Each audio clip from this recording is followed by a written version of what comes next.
Ok, buenas noches a todos. Son las 7:01, ya nos pasamos de hora de inicio.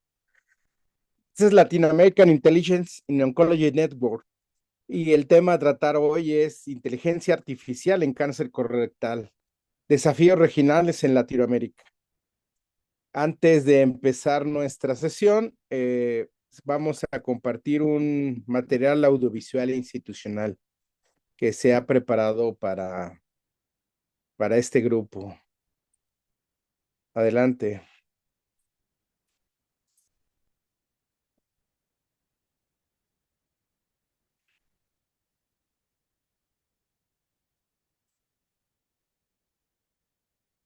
Yo no lo escucho, no sé si la demás gente lo escucha.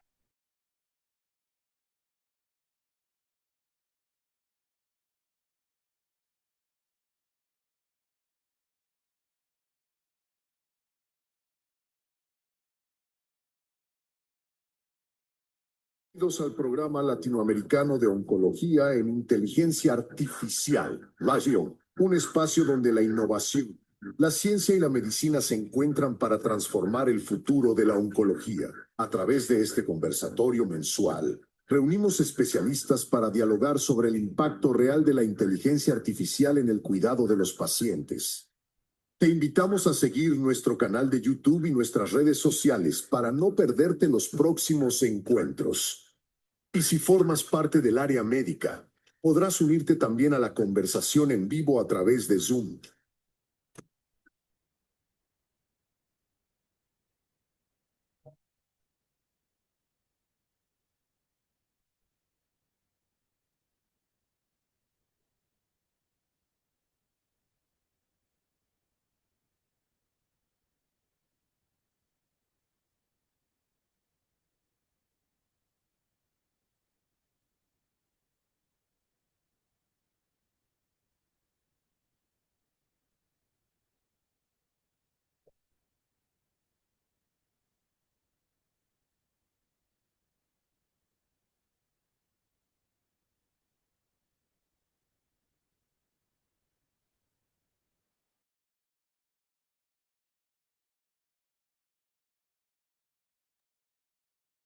Hola, ¿qué tal?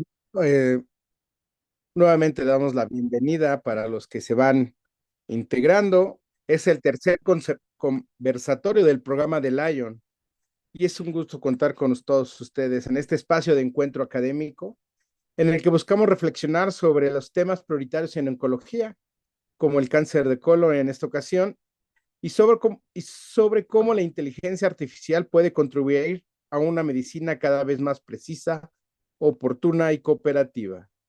Agradecemos la presencia de nuestros invitados, ponentes y asistentes el día de hoy. Hoy tendremos dos charlas. Se darán, haremos un intermedio para el registro y la toma de la fotografía y posteriormente tendremos un espacio para preguntas, comentarios e intercambio académico. El día de hoy me toca a mí coordinar la sesión. Entonces, mi nombre es el doctor Saúl Rodríguez, cirujano oncólogo, egresado del Hospital de Oncología del Centro Médico Nacional del Instituto Mexicano del Seguro Social. Eh, Trabajé más de 20 años en el servicio de tumores de colon y recto y bueno, me invitaron para compartir con ustedes esta ponencia y para no perder más tiempo, vamos a iniciar con sesión.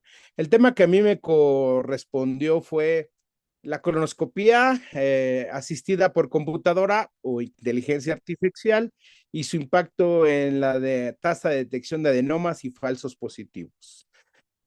Como un antecedente, pues tenemos que el cáncer colorectal es una de las neoplasias más frecuentes en el mundo. Aquí en Globocamp, como vemos, solamente fue seleccionado para Latinoamérica. Se encuentra en el tercer lugar de incidencia, en el cuarto lugar en cuanto a mortalidad, a diferencia de otros países en donde es la segunda causa de mortalidad. ¿Por qué es No, no me pasa. ¿Por qué es importante este tema? Pues bueno, vemos que el cáncer colorectal, al ser una neoplasia tan frecuente, tiene una tendencia a disminuir su incidencia y su mortalidad por muchas causas, pero entre las principales es una detección temprana de lesiones premalignas y obviamente lesiones tempranas que mejoran la supervivencia. Alrededor de 15 millones de colonoscopías se hacen en los Estados Unidos. Sin embargo, hasta, hasta un porcentaje alto de pacientes que han recibido colonoscopías desarrollan de todas maneras neoplasias. La colonoscopía es un estudio que tiene indicadores para saber si es un buen estudio o un mal estudio. Algunos, como la preparación intestinal, pues no propiamente dependen de la colonoscopía, ¿no? Sino de la indicación médica, el paciente cómo sigue las indicaciones y cómo responde a su intestino, su colon a esta preparación. Uno de los indicadores más importantes es la tasa de detección de adenomas, que hoy por hoy es uno de los marcadores más importantes, eh, pero en los últimos años se ha venido desarrollando lo que es adenomas por colonoscopía. Es una tasa diferente, pero combinadas las dos ayudan a saber qué tanto expertise tiene el colonoscopio y qué tanta experiencia se tiene en ese centro y con eso poder disminuir de forma importante las neoplasias.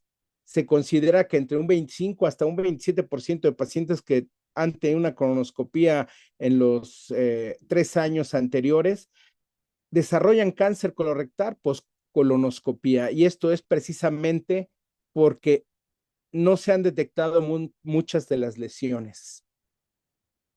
Desde el año 2000 han aparecido una serie de estudios en los cuales se integra la inteligencia artificial y la colonoscopía. Sin embargo, es hasta después del 2020 que empiezan a aparecer muchos estudios clínicos randomizados y obviamente metaanálisis en los cuales pues se evalúa este tipo de inteligencia en el estudio de colonoscopía. Nosotros tomamos, si recuerdan, el primer conversatorio en el cual el doctor Miguel Patiño y también en una sesión en la cual él, en otro fórum, en el cual analiza los ensayos clínicos, hace una referencia a eso, que hay que hacer una crítica a todos esos estudios que utilizan inteligencia artificial. Hay que ser muy críticos y no dejarnos derrumbar por la nueva tecnología. Y bueno, haciéndole caso, hicimos un análisis. Este es un metaanálisis que nos fuimos a uno de sus estudios de los que tienen mayor número de pacientes y de los más recientes, que es un ensayo clínico aleatorizado, pero aún así nos fuimos todavía a sus bases de donde nació ese estudio y lo analizamos utilizando también las tablas de Consort para evaluar la calidad de ese estudio de ensayo clínico. Bueno, en ese primer estudio pivote, que es el primer autor, Saucat, de Minnesota, de la Universidad de Minnesota, en donde participaron también centros de Massachusetts y New Hampshire, y que participó el MIT de Massachusetts, en el cual desarrollaron una inteligencia artificial que precisamente utiliza imágenes de videos para evaluar pólipos y encontrarlos durante la colonoscopía. Obviamente, este tipo de estudios tienen ya una herramienta integrada. En algunos inicialmente era en red, pero ahora ya lo tienen integrado en el mismo equipo, es en tiempo real, o utilizan los algoritmos de aprendizaje profundo y el objetivo principal, como mencionábamos, es disminuir la tasa de omisión de adenomas o incrementar el número de adenomas por colonoscopía. Este es un esquema de cómo se utiliza para el aprendizaje profundo, metiendo imágenes, haciendo revisiones, los expertos revisan y validan esas detecciones y finalmente el resultado final es que la máquina desarrolle la localización de esas lesiones sospechosas. Este es un esquema, un bosquejo más esquemático de cómo se hizo el desarrollo de esa inteligencia artificial. Y aquí va un ejemplo de lo que es la inteligencia artificial aplicada en la colonoscopia, en la cual se va pasando el colonoscopio y la inteligencia detecta la lesión y la marca en un cuadro que puede ser de diferentes colores, puede anexarse sonido o no, y conforme va pasando el endoscopio, la va localizando. Sin embargo, también hay que tomar en cuenta que hay lesiones francas de acuerdo al tamaño, y si son polipoides, como el adenoma, que frecuentemente tiene esta característica del cuadro A. Sin embargo, hay lesiones que son técnicamente más difíciles de detectar, como el pólipo sésil o cerrado, que es en la imagen B, ¿no? Y que también es una forma de evaluar la calidad de la colonoscopía, y que son los pólipos difíciles de detección lo que busca esta inteligencia. Bueno, pues en este primer estudio para evaluar esta inteligencia hace, hace, se hace evidente que la inteligencia mejora la detección de adenomas por colonoscopía y la tasa de detección de adenomas con respecto al control histórico. Este estudio basal comparó colonoscopías, históricos de colonoscopías contra el estudio de inteligencia. Posteriormente, como vamos a ver, después ya fueron los ensayos clínicos. Aquí hay que tomar en cuenta otros puntos como son si el estudio fue hecho de screening o por vigilancia, por neoplasias previas o por resecciones de pólipos previos o antecedentes de pólipos previos. Y bueno, en todos ellos el resultado fue a favor de la inteligencia artificial. Sin embargo, es más evidente que cuando es por screening, el, eh, la diferencia estadística es más importante que cuando es por vigilancia. Esto es un esquema gráfico de ese mismo estudio, en el cual aquí ya se analizan por histología. Igual vemos que por el tamaño del tumor, la inteligencia artificial eh, tiene mejor detección, ya sea por adenoma, pólipos cerrados, sésiles. Sin embargo, aquí es un punto en donde los pólipos hiperplásicos aumenta importantemente, lo cual hace que el número de pólipos detectados sea mayor por la inteligencia artificial, y eso representa algo en contra, ¿no? De esta técnica. Cuando las lesiones tienden a ser mayor tamaño, incluso la colonoscopía habitual supera la inteligencia artificial por el expertise del médico. Sin embargo, hay que tomar en cuenta este resultado para la discusión más adelante. Este es el punto que nos interesaría de forma importante, porque pólipos pequeños son los que realmente pasan no percibidos y que pueden desarrollar, se pueden desarrollar a un cáncer de colon posterior a una colonoscopía. Este ya es el estudio, el ensayo clínico en el cual se compara la colonoscopía con la habitual, con la inteligencia artificial, 1359 eh, pacientes, de igual por screening o por vigilancia, 5 centros académicos y comunitarios de los mismos que fueron en el estudio inicial en que evaluaron la inteligencia. Sin embargo, aquí ya consideran algunos parámetros como el expertise de los colonoscopistas. Y al igual que el estudio basal, sigue siendo la inteligencia artificial quien mejores resultados da en la detección de pólipos y también por el tamaño. Estos son otros resultados. Vuelve a repetirse, la colonoscopía asistida por computadora o inteligencia artificial tiene mejores resultados, detecta más porcentaje de pólipos, aunque las diferencias estadísticas no siempre sean mejor. Y cuando se trata de evaluar la histología, pareciera que la colonoscopía o la experiencia del médico supera a la de la inteligencia artificial. Esta es una distribución por tamaño y por localización del colon, en el cual nuevamente la inteligencia artificial sigue siendo superior en la detección. En este ya es un metaanálisis de este autor que forma el estudio previo que vimos de ensayo clínico aleatorizado, está incluido en esta serie. que son 28 estudios randomizados, 23,861 pacientes, como vemos, 9 países, y se evalúan todas estas inteligencias artificiales. Y aquí hay algunas características de, de variabilidad. Hay estudios que tienen 231 casos solamente, como es el estudio japonés, y un estudio como el español que tiene 3,213 pacientes. También otros sesgos que encontramos son que el expertise en algunos centros, como son centros de educación, tienen un expertise de 20 colonoscopías contra médicos que tienen 20,000 colonoscopías en su haber. Estos son los floor spot en los cuales se hace evidente el beneficio de la inteligencia artificial sobre la colonoscopia habitual. Salvo el estudio de Gamaguchi, todos los demás fueron positivos para inteligencia artificial. Cuando hicieron análisis de subgrupos en donde ponían el expertise del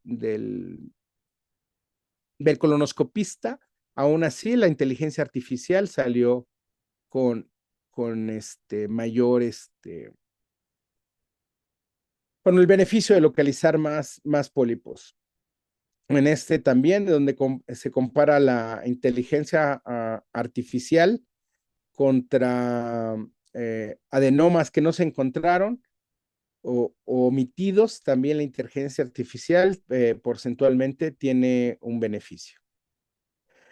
Este es otro de los estudios grandes de los metaanálisis. Es muy parecido porque incluye estudios que posteriormente se incluyeron en el estudio de Mark, que es del 2025. Este es anterior, del 2023, que incluye 33 ensayos clínicos, 27,404 pacientes, igual 12 países. Aquí cambian solamente en que incluye más centros chinos, y utilizan más inteligencias locales, o sea, de centros locales, ¿no? Todavía no comerciales como son los otros. Pero sin embargo, sigue habiendo una gran variabilidad. 96 pacientes en algún estudio y 3,213 como fue el español, y el expertise del endoscopista no siempre fue evaluado. Pero bueno, los resultados persistieron, ¿no? Mayor tasa de detección de adenomas, mayor tasa de adenomas por colonoscopía, menor número de pólipos omitidos, eh, menor, bueno, igual, menor número cuando se trata de adenomas, solamente igual, menor número de adenomas omitidos. Cuando se trata por tamaño, esto se sigue repitiendo, como lo vimos en el estudio inicial para evaluar el estudio de la Universidad de Minnesota. En este estudio, que es el autor chino, se sigue reportando que los pólipos de menor tamaño son detectados mejor por el estudio de inteligencia artificial. Y los pólipos de mayor tamaño pareciera que se pierde el beneficio de usar la inteligencia artificial, que es de lo que vamos a discutir. También en esta serie se refieren que es mejor para evaluar el colon derecho, que es donde muchas veces se omiten los pólipos en las colonoscopías de screening.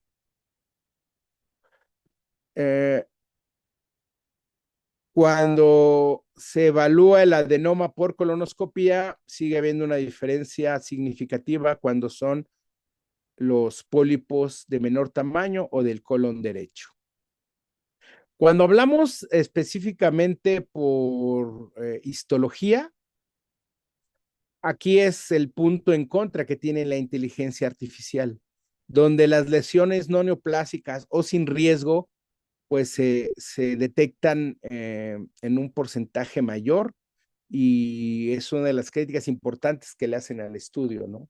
Como vamos a comentar más adelante. Sin embargo, el tamaño las lesiones más pequeñas son las que las detecta significativamente más la inteligencia artificial. Y en un resumen de estos dos estudios, más un análisis que hizo la AGA para emitir las recomendaciones para la inteligencia artificial de esta asociación, pues en resumen es que la inteligencia artificial aumenta el incremento de detección de la tasa de adenomas, la incrementa el porcentaje de detección de pólipos cerrados y el otra contraparte que decíamos que al detectar más pólipos, bueno, detecta muchos que no son neoplásicos. Y por lo cual la tasa de falsos positivos se ve incrementada por parte de la inteligencia artificial. Solo el estudio de Lu evalúa un punto importante que es el porcentaje de falsos negativos, pero en 8 ensayos pues encontró que fue de 0.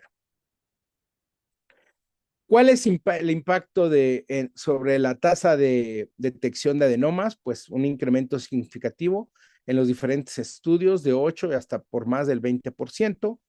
La inteligencia artificial es ideal para detectar lesiones que se le llaman microscópicas o muy pequeñas, que son menores a 5 milímetros, y que esto puede ayudar en la capacitación y en el entrenamiento de médicos que tienen poca experiencia.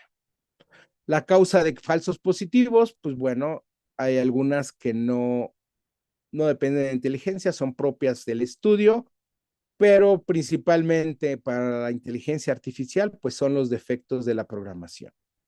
El impacto cuando detectamos demasiados falsos positivos es que obviamente van a incrementar el número de biopsias, va a incrementar obviamente más el número de estudios de patología que se tuvieran que hacer, aumentando los costos.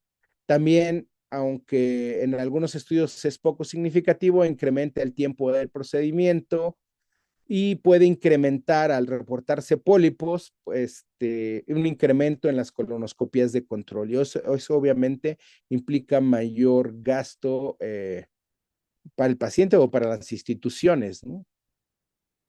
¿Qué es a futuro? Bueno, pues a futuro estas inteligencias se van reprogramando, se va aprendiendo de los errores que tuvo y además se van reforzando porque ya teniendo el reporte de las biopsias, a futuro se considera que se va a poder predecir con la pura imagen, inclusive la histología.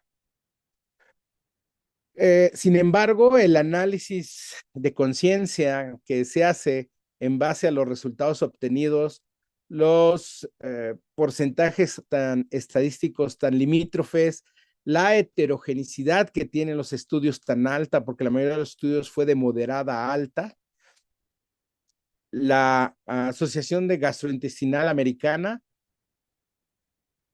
queda sin una recomendación para el realizar estudios de inteligencia artificial.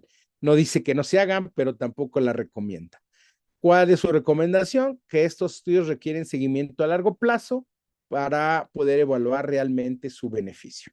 Obviamente aparecen instituciones que, como esta ópera, que tratan de hacer un seguimiento de varios estudios, no solamente de inteligencia en colonoscopia, para tratar de evaluar el beneficio real para el paciente, para el médico, para el costo de las instituciones o en los seguros de aplicar estos desarrollos. Pues no me queda más que agradecerles. En este QRS están los artículos en los cuales basé esta información. Si gustan escanearlo para posteriormente bajarlo y pues incluso ahorita para entrar en alguna discusión académica. Les agradezco la atención y para no robar más tiempo, vamos a pasar al siguiente tema, que es el cáncer colorectal en Latinoamérica, inteligencia artificial y ensayos clínicos como catalizadores del acceso a las terapias.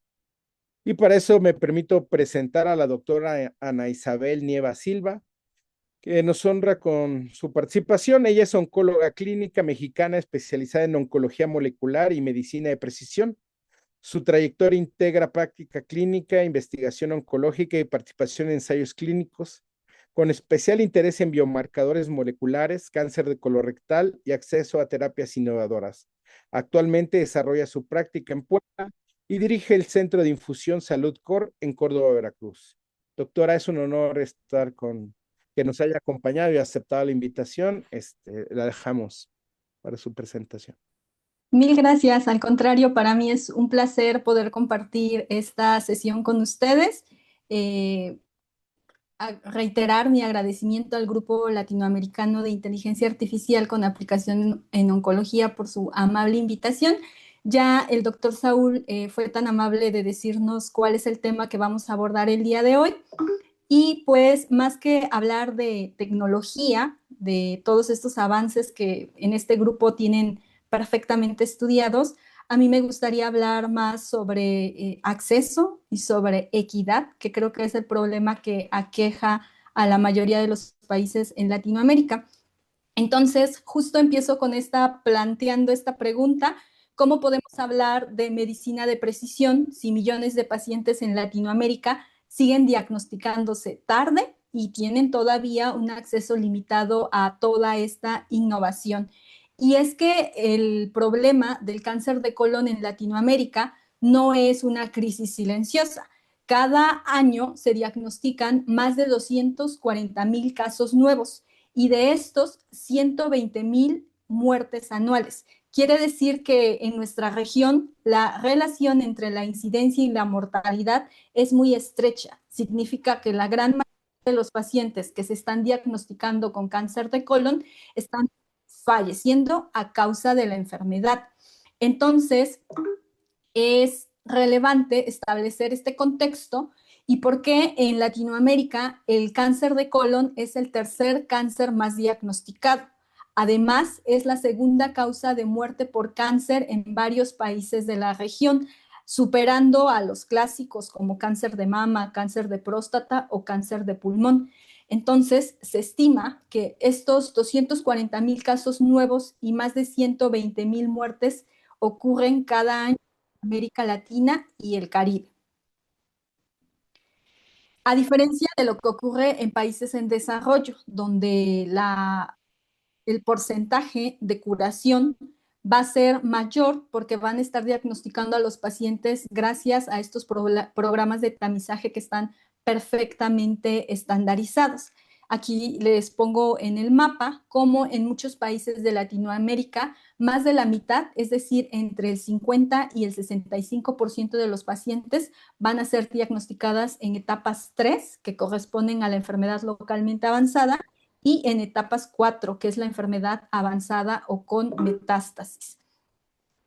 Entonces, ¿cuál es esta brecha que existe en Latinoamérica cuando hablamos de medicina de precisión? Creo que una de las más importantes tiene que ver con que menos del 5% de los pacientes con cáncer de colon en Latinoamérica van a ser incluidos en ensayos clínicos y por lo tanto va a haber un acceso cada vez más limitado al conocimiento de estos resultados moleculares.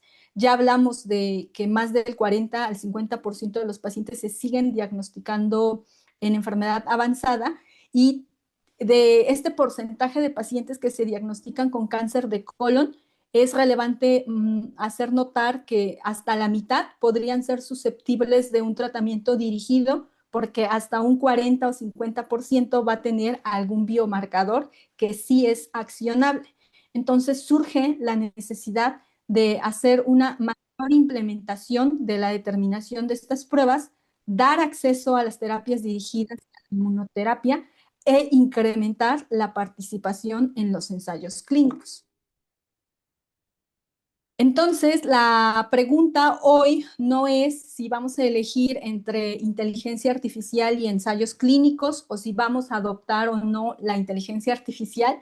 Aquí más bien es cómo vamos a integrar estas dos grandes herramientas. Por un lado, la inteligencia artificial que nos provee de datos clínicos y moleculares para identificar biomarcadores y mejorar la atención de los pacientes con diagnóstico de cáncer de colon, y los ensayos clínicos, que no solo establecen los nuevos estándares de tratamiento, también aceleran el conocimiento científico y permiten, al menos en Latinoamérica, ser este puente de acceso a terapias personalizadas. Y es que es notorio o evidente que el costo de estos tratamientos puede ser no accesible para muchos pacientes en nuestra región, y pues muchas veces la única opción o la única manera en la que ellos van a poder tener acceso al conocimiento de su panel o perfil molecular y a una terapia dirigida va a ser a través de los ensayos clínicos.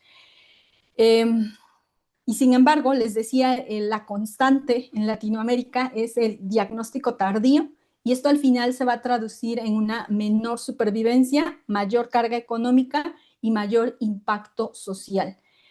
En comparación, decíamos, de Estados Unidos o Europa, donde los programas de tamizaje ya están bien establecidos, y ahí es todo lo contrario, el 60% de los casos se van a diagnosticar en etapas tempranas.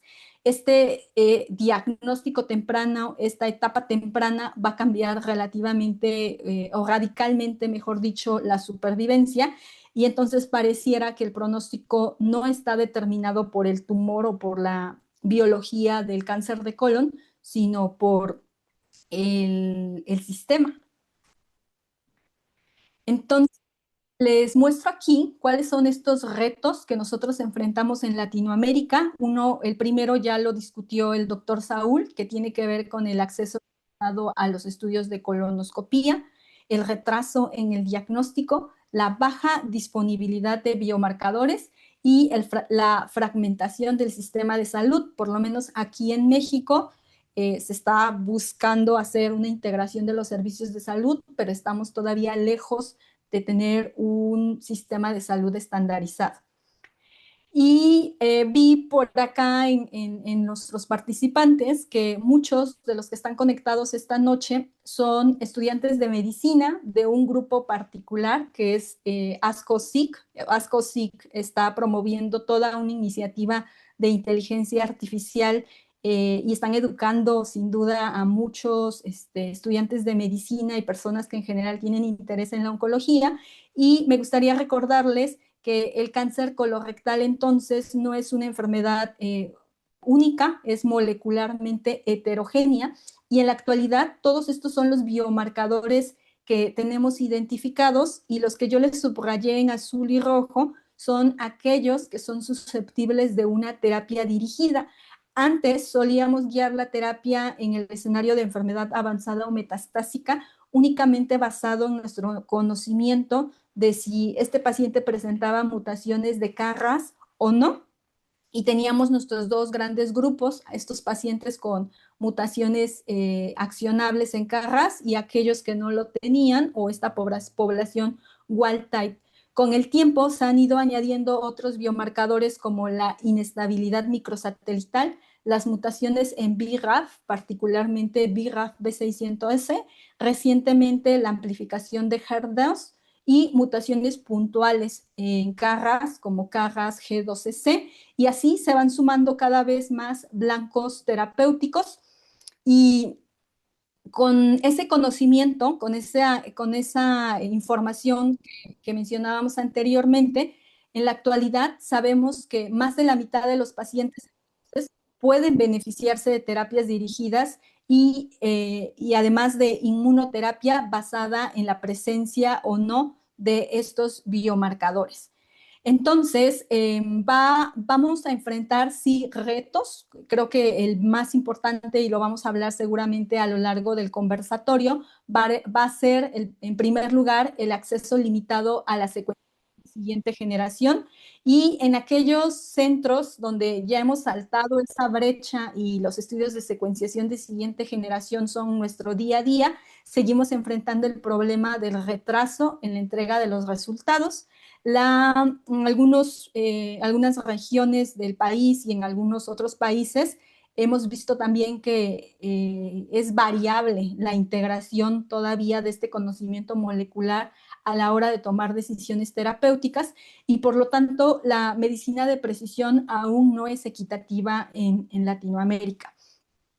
Antes les hablé que los ensayos clínicos nos van a permitir tener un acceso temprano a terapias innovadoras y que también permiten mejorar el estándar de atención en cualquier tumor. Hoy estamos hablando de cáncer de colon, entonces es necesario cambiar nuestra narrativa y no ofrecer a los pacientes el ensayo clínico como la última opción, sino como la oportunidad de poder tener un acceso con una terapia estándar, con un seguimiento oncológico estrecho, con estudios de laboratorio y de imagen en tiempo y forma, para que más pacientes puedan tener acceso a una terapia, pues, estándar e incluso muchas veces mejor que la estándar, porque sabemos que los ensayos clínicos van adelantados por lo menos en unos 5 o 3 años a las terapias consideradas estándar en la actualidad.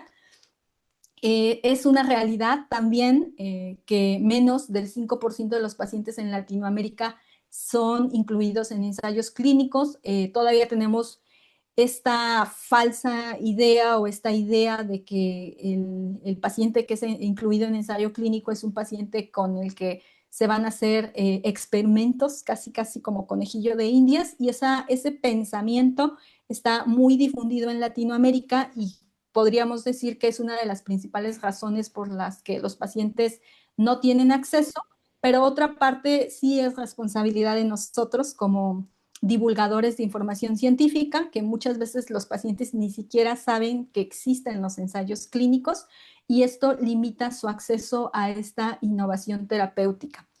Entonces, ¿cómo si hasta ahora hemos hablado de cómo la inteligencia artificial ha transformado otras áreas como la radiología, la patología digital, la interpretación de pruebas genómicas, incluso la predicción de respuesta al tratamiento? Entonces no haría lógica que no la estemos integrando al acceso a ensayos clínicos o a la detección de estos pacientes que se podrían beneficiar de un ensayo clínico.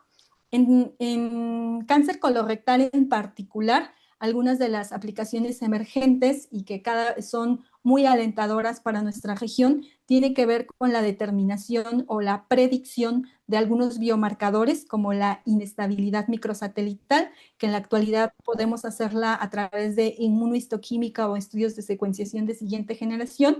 Podría predecirse a partir de estos algoritmos el análisis automatizado de imágenes, la identificación de candidatos a ensayos clínicos.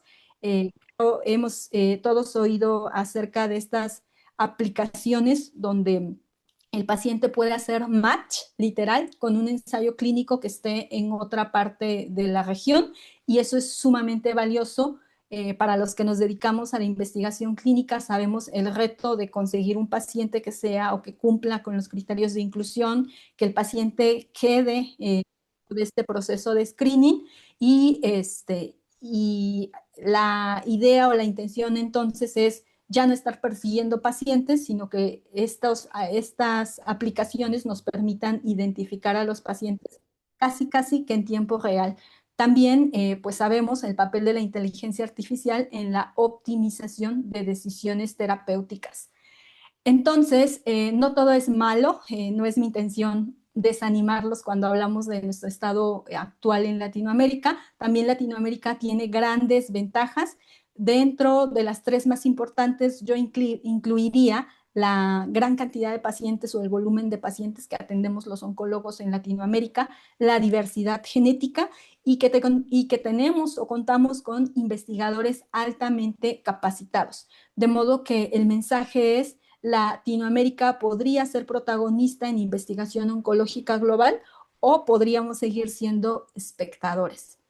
Entonces, mis 2 mensajes finales serían que la medicina de precisión no debería ser un privilegio geográfico y que la inteligencia artificial y los ensayos clínicos son el puente entre esta innovación científica de la que hablamos hoy en el Grupo Latinoamericano de Inteligencia Artificial aplicada en oncología, pero también sería un reflejo de cómo podemos alcanzar mayor equidad cuando hablamos de acceso en salud en Latinoamérica o en general en nuestra región.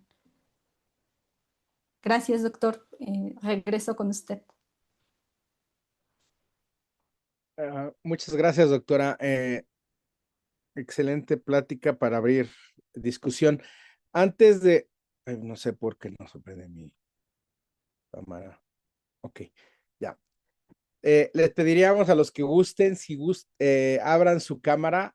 Nos han pedido que hagamos ahorita una foto antes de la discusión, porque luego al acabar el conservatorio, pues todo el mundo tiene que hacer cosas y se van y no queda, no es para pasar lista, es solamente ahora sí que un recuerdo de las sesiones. Entonces, cuando la mayoría tenga abierta su cámara, los coordinadores, si gustan tomar la foto, para pasar a lo que es la ronda de preguntas y respuestas que pudiera haber. Y nada más les recordaría que para esta dinámica, pues hay que mantener nuestro micrófono apagado hasta que le cedamos la palabra. Trate de ser conciso, si hay mucha gente participando,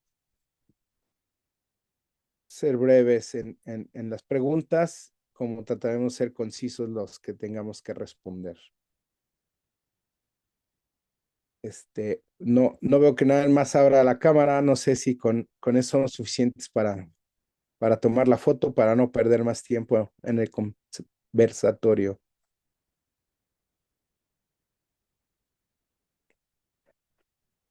Y también les recordamos que el registro ya está en el chat. No se olviden registrarse para marcar su asistencia en lo que estamos haciendo las preguntas. Lo pueden hacer rápidamente su registro. Pues si ya se nos tomaron la foto, doy paso a la serie de preguntas que pudiera haber con respecto al tema, dudas, comentarios, propuestas. Adelante. Sí, tengo una pregunta. Sí, José Luis. Gracias, mi señor. Primero, felicidades, esfuerzo enorme. Bien, nada más creo que casi no nos ves, doctor. Casi no nos ves. Veo cómo cierran los ojos. Pero bueno, muchas felicidades. Un abrazo. Dos preguntas básicamente.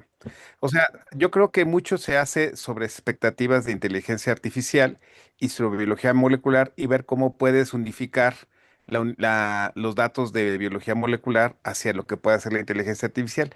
Y eso entiendo yo que es lo que se quiere buscar para mejorar o tener una integración mayor de la medicina personalizada. Sin embargo, el problema es que muchas veces puedes tener mutaciones o datos que finalmente no te van a aportar mucho porque no tenemos suficiente información sobre qué pacientes puedan tener un mejor efecto o no. Y el otro es que pues no siempre se tiene la disponibilidad, que es el gran problema, la disponibilidad de medicamentos a veces no es tan fácil. Y esa sería la primera como para el abordaje. Pero ¿qué pasa con los pacientes que fallan al tratamiento en las primeras líneas? ¿Qué tanto se justifica con lo que tenemos tener una segunda o tercera línea de manejo a pesar de que tengamos todos estos biomarcadores y las respuestas no son ideales o sea, fallaron a un biomarcador o un tratamiento? ¿Qué caso tiene o tendría mucho objetivo seguir buscando biomarcadores en pacientes que han fallado a estas líneas de manejo?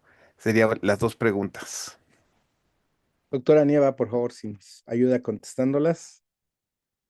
Claro, justamente creo que por eso es de aplaudir la iniciativa que tiene este grupo latinoamericano de inteligencia artificial aplicada en oncología, porque creo que en general podríamos decir que son pioneros, o sea, el solo hecho de tener la iniciativa ya es de aplaudirse y coincido con el doctor José Luis en cuanto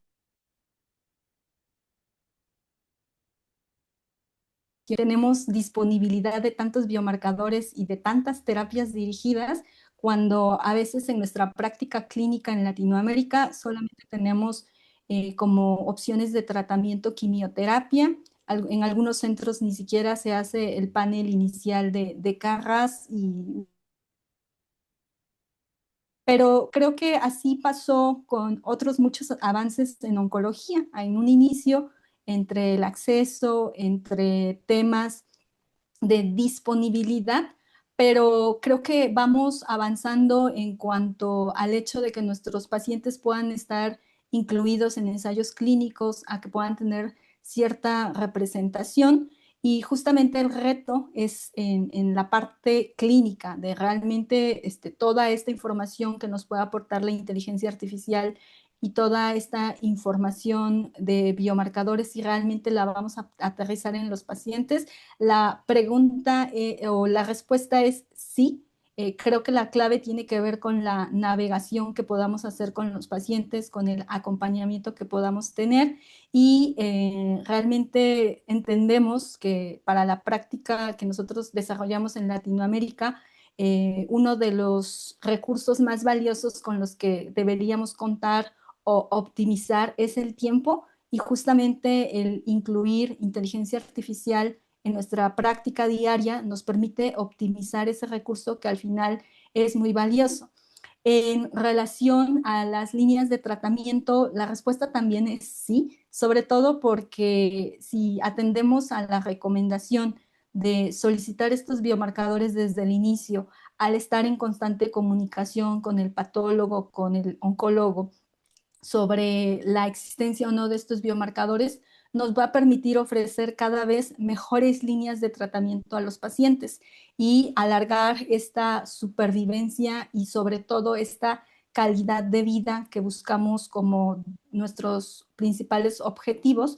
Y no sé, al menos a mí me pasa comúnmente que antes nuestro algoritmo a lo mejor terminaba en una segunda, tercera línea y ahora con las terapias dirigidas, con este acompañamiento que los pacientes pueden tener, nos toca ver cada vez más pacientes en cuarta, quinta línea con un estado funcional y particularmente para mí siempre vale la pena. Creo que hasta que tú tienes al paciente enfrente y lo tienes ahí con un estado funcional todavía en condiciones de poder continuar con un tratamiento, pues sí, sí, siempre va a valer la pena el estar buscando más o haciendo más. Gracias, doctora. No sé si tengan alguna otra pregunta. A mí, con lo que están comentando, me queda la duda y con todo esto que estamos viendo de avances eh, de tecnología, yo antes de decir, necesitamos más inteligencia artificial o colonoscopios, ¿no? Para hacer pruebas, o necesitamos más pruebas moleculares para ver medicamentos que ni siquiera tenemos y viendo algunos chats de Elo, precisamente en donde pues no empezamos ni por lo más básico, ¿no? Que no tenemos un registro nacional de cáncer para decirnos en dónde estamos y yo no sé si uno de nuestros primeros puntos sea no depender de lo que nos dice Globocan, sino tener en cada uno de nuestros países eh, eh, una estadística confiable que nos permita ir dando pasos firmes de cuáles son nuestras prioridades, ¿no? Porque pues en el resto de los países la tecnología sigue avanzando. Lo que decíamos, esto de detección por inteligencia artificial no va a parar, la van mejorando y la van a ir integrando en los equipos. Los equipos ya son modulares y si vieron, hay varias inteligencias artificiales, dependiendo de la marca, le vas a poder integrar esa inteligencia artificial y los costos, así como en algún momento la laparoscopía o como ahorita el robot, son caros, con el paso del tiempo se van abaratando y se van haciendo accesibles. Yo no dudo que las tecnologías para las detecciones moleculares y selección de pacientes también se vayan haciendo accesibles a raíz de que van apareciendo mucha competencia tecnológica en el mundo, pero nosotros nos seguimos quedando rezagados y ni siquiera tenemos al menos aquí en México, una base de datos confiables para decir, estas son nuestras neoplasias principales, estos son nuestros estadios, como lo mencionaste, sí, varían, ¿no? Sí, nuestro porcentaje de enfermedad avanzada es muy alto. Hasta antes de yo jubilarme, no teníamos tantos pacientes con enfermedad metastásica, pero comparándolo con otros centros, sí, sí, ellos tenían el 50-60%. Pero éramos un centro de referencia, ¿no? A veces no nos llegaban esos estadios 4 porque ya no los enviaban ni siquiera de sus generales de zona, ¿no? Pues decían, ya no hay nada que hacerle, está muy malito, ya para qué lo enviamos. Entonces hay muchos sesgos para la toma de decisiones, pues lo primero creo que, yo no sé si habrá que desarrollar una inteligencia artificial que todos los médicos estuviéramos capturando los casos y que los captara y aparecieran la neoplasia, el estadio, como se hacía anteriormente con el registro histopatológico de neoplasias, que no era perfecto, pero era algo que se tenía y con el que podíamos a veces avanzar. Eh, no sé, doctora, siguiendo en el tema de la inteligencia, ¿hay suficiente evidencia clínica para esa toma de decisiones que usted mencionaba en su ponencia? Para la, el cambiar un tratamiento estándar cuando ya tiene usted una evidencia que por inteligencia artificial nos dice es mejor este tratamiento. Justamente creo que es uno de los temas que es más debatible siempre en los foros y se entiende la preocupación justamente por esto que acabamos de platicar antes.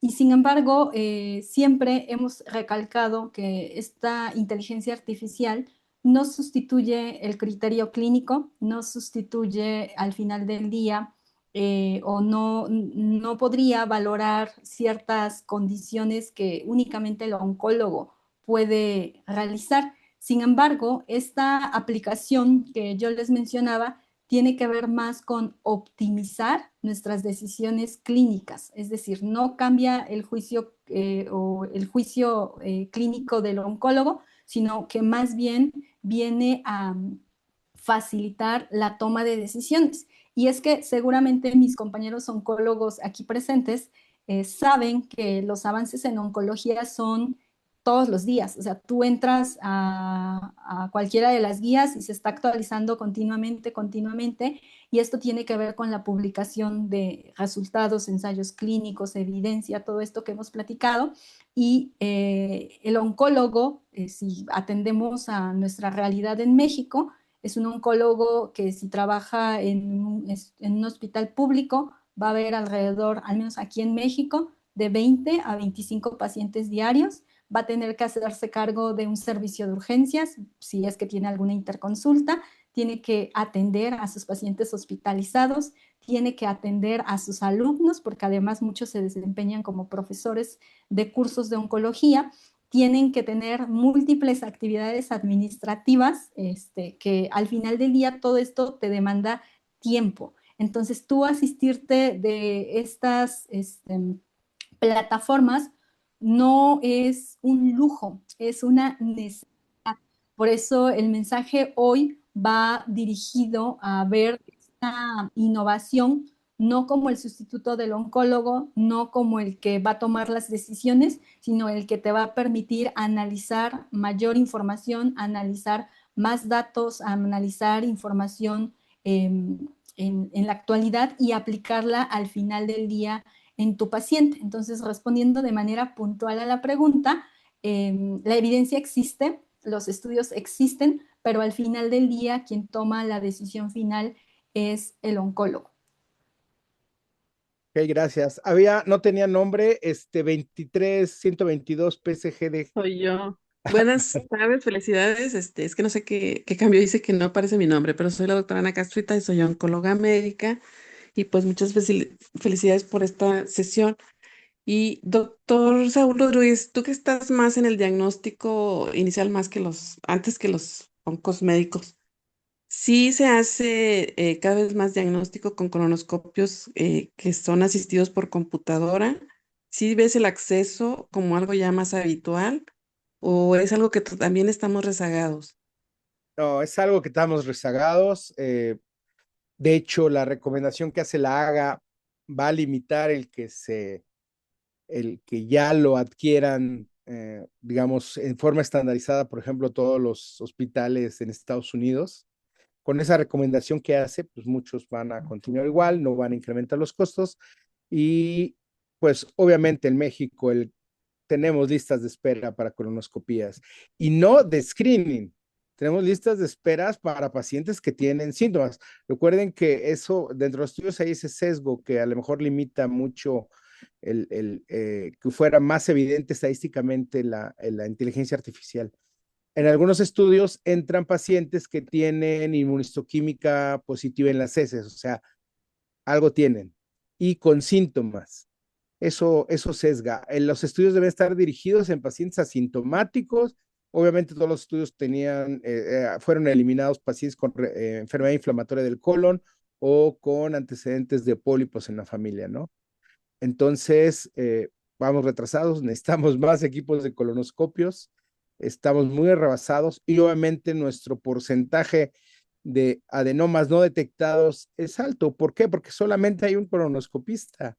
En todas las unidades, al menos del IMSS, la gran parte de las unidades hay un solo colonoscopista y obviamente tiene fatiga, las malas preparaciones, los equipos que a veces ya no funcionan bien, ya no hay buena luz, todo eso sesga la detección de estas adenomas que no son detectados y que la inteligencia artificial pudiera ayudar.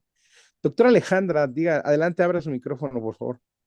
Sí, muchas gracias. Perdón, me presento, no tengo cámara. Alejandra Armengol, oncóloga médica. Y justo son tres comentarios. Uno, la narrativa de que el Registro Nacional de Cáncer no está funcionando. Les acabo de poner en el chat justamente los datos reportados por la doctora Yelda Leal, que es pues una parte del registro del sur de México, que ya sabemos que los registros poblacionales requieren representación poblacional, pero justo se observa lo que es cercano al Globocan, que el cáncer de colon es el tercer lugar en hombres y en mujeres más o menos el cuarto. Entonces, para quien guste revisar.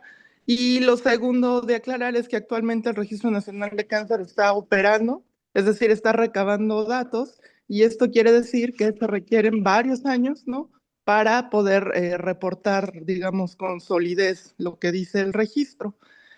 El segundo comentario es justamente, creo que es el comentario que ya hizo el doctor, que justamente en México y seguramente en muchos lugares de Latinoamérica estamos un poco antes de la biología molecular en cuanto que no hay infraestructura. Nosotros como grupo, el programa sectorial de salud, el programa de acción específica de cáncer, que me honré en dirigir del 2021 al 2025, hizo justamente la evaluación de la infraestructura que hay en México, sectorial, me refiero al sector público, para poder hacer tamizaje, ni siquiera diagnóstico, no, tamizaje con prueba inmunológica de sangre oculta en heces, y el resultado es que comprobamos que no hay ni siquiera los datos en las entidades, me refiero a IMSS Ordinario, IMSS Bienestar, Pemex, Sedena, para saber el número de colonoscopios con el que se cuenta, la funcionalidad y el número de personas entrenadas para operarlo. Entonces, estamos, y ese es mi tercer comentario, estamos todavía, desafortunadamente, en un momento histórico donde la prevención del cáncer de colon parecería que es la maniobra más costo eficiente. Sin embargo, tenemos que empezar a voltear hacia lo sectorial, tenemos que empezar a voltear hacia los datos que hay en México y justo creo que es súper relevante decirles que en cuanto a salud pública, el mejor problema es el que no se tiene. Yo sí creo que la prevención, muy probablemente en cáncer de colon, va a ser lo mismo que en cáncer de cuello uterino, no eliminarlo, pero probablemente sí detectarlo en etapas tempranas y que pues solamente la colaboración nos va a hacer llegar hacia ahí. Muchas gracias. Sí, gracias por su aclaración. Yo no digo que no estuvieran funcionando, sino que ya deberíamos tener estos datos, pues desde que se perdió el seguimiento de registro histopatológico de neoplasias. Pero sí, no sé, ¿alguna otra pregunta? Estamos a un minuto del cierre. Otra vez, doctora Alejandra, ¿tiene alguna otra pregunta? Estoy buscando dónde bajar mi mano, perdón. No. Perdón. Nada más un comentario. Sí, Fíjate que un dato del registro, que a ver cómo se encuentra y qué se hace con el registro, cuando estuve ahorita en la Secretaría y junto con el doctor Patiño y otro grupo de la Secretaría de Salud, un dato que nos dimos cuenta es que las personas en el norte se mueren más que las personas en el sur. De hecho, ya tenemos 3 revisiones, acabamos de mandar a ASCO el abstracto, a ver si sale, no lo saben, lo están haciendo en la revisión de mama, pulmón y colon precisamente, y efectivamente parece que cuando leen nuestras neoplasias aparentemente se comportan con una mortalidad mayor de acuerdo con los registros del INEGI. con los certificados de defunción, a pesar de los sesgos que pueda tener el análisis que se tiene, pero bueno, son 80,000 datos de análisis de lo que se hizo. Y lo que hacía una vez en una ocasión que me comentaba el doctor Patiño es que cuando se fueron a ver lo de Colima, que es uno de los centros que más tiene datos de mortalidad, lo que tú acabas de comentar es muy importante. Solamente tienen una persona o dos personas que hacen colonoscopia. Entonces, pues sí, se ve complicadísimo poder sacar lo que quieras. Podemos tener todo lo que quieras, pero sin eso se ve, como dice en mi pueblo, harto difícil. Entonces, creo que sí es importante saber en qué grupos, en qué vamos a hacer, dónde optimizamos con lo que tenemos, pero también estos datos de la población es en el norte, a lo mejor no sabemos si es un sesgo, claramente es por la representatividad poblacional, que eso solamente a ver con el registro que pueden encontrar, pero sí es un dato claramente que se está poniendo, y eso lo tiene la Secretaría y lo manejan de hace un buen rato, que se mueren más la gente que en el norte que en el sur. Entonces, eso es un dato que pues a mí me llama mucho la atención. Sí se repite, sí son los datos que se hacen ahí dentro de la compilación de datos. Entonces, a lo mejor hay que tener también por áreas geográficas, conceptualizar qué áreas pueden tener un enfoque mayor con un análisis más dirigido hacia poblaciones de mayor riesgo. Pues sí, está interesante ese punto de vista. Y antes de empezar mi análisis, me puse a ver si había una diferencia entre colons de europeos, chinos o latinoamericanos, y bueno, no encontré ninguna evidencia de que hubiera alguna diferencia. Pues queremos agradecer a todos su participación, su presencia, a la doctora Nieva, agradecerle la invitación, y los invitamos para que se sigan conectando en los siguientes conversatorios, y a mí me gustaría mucho que, por ejemplo, más adelante sigamos incluyendo análisis como el que hizo el doctor Miguel. Ya la verdad es que desconocía esta tabla del consort, y a partir de sus charlas y aplicarla para los ensayos clínicos, te deja ver el gran sesgo que a veces hay y que nosotros damos por hecho que es un buen estudio, cuando encontramos demasiados sesgos, cuando vamos aplicando esta tabla a todos los parámetros de ese análisis. Pues no me queda más que darle las gracias a la doctora Castrita, al doctor Trixie, coordinadores de ELO y también de aquí de Lion. Y los esperamos el próximo mes en los próximos temas. Gracias. Gracias, buenas noches. Buenas noches a todos.